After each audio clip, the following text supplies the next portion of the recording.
तोरा बाबू के राजबा। आई लड़की बाप पे मत जाना, भाई है वो मेरा।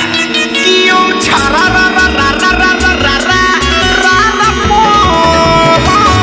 पकड़ा होई छौड़ी के रंग लेके झोंक, पकड़ा फूल मतिया के रंग लेके झोंक, पकड़ा होई छौड़ी के रंग लेके झोंक, पकड़ा फूल मतिया के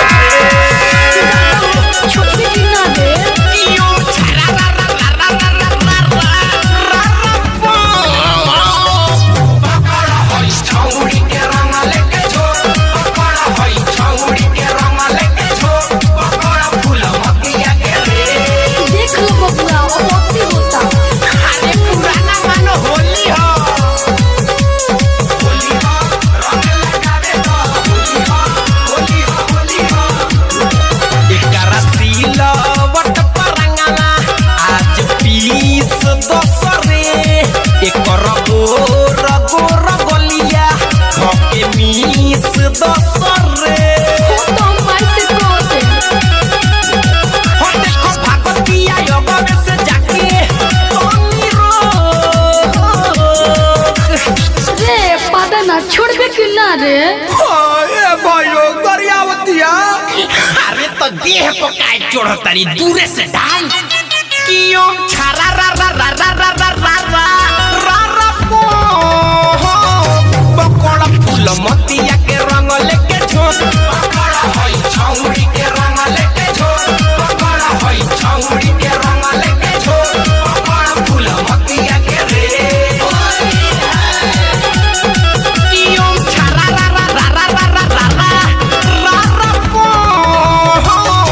पकड़ा होई छौड़ी के रंग लेके झोंक, पकड़ा फूल मतिया के रंग लेके झोंक, पकड़ा फूल मतिया के रे।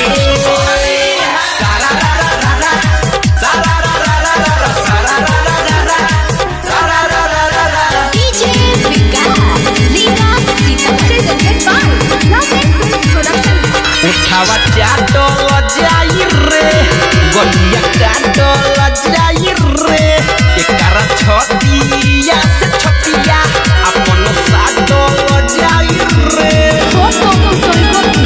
मरमुगा तोरंग डाली के होली ना बदल बस ए बड़ा रोक।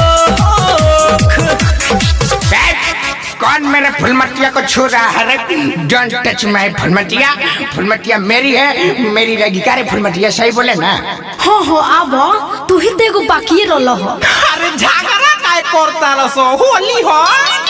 क्यों छारा रा रा रा रा रा रा रा रा रा बुरा पकड़ा होई छौड़ी के रंग लेके झोंक, पकड़ा होई छौड़ी के रंग लेके झोंक, पकड़ फूल मतिया के रे।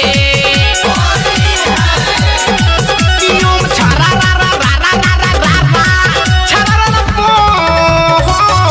पकड़ा होई छौड़ी के रंग लेके झोंक, पकड़ा होई छौड़ी के रंग लेके झोंक, पकड़ा फूल मतिया के रे।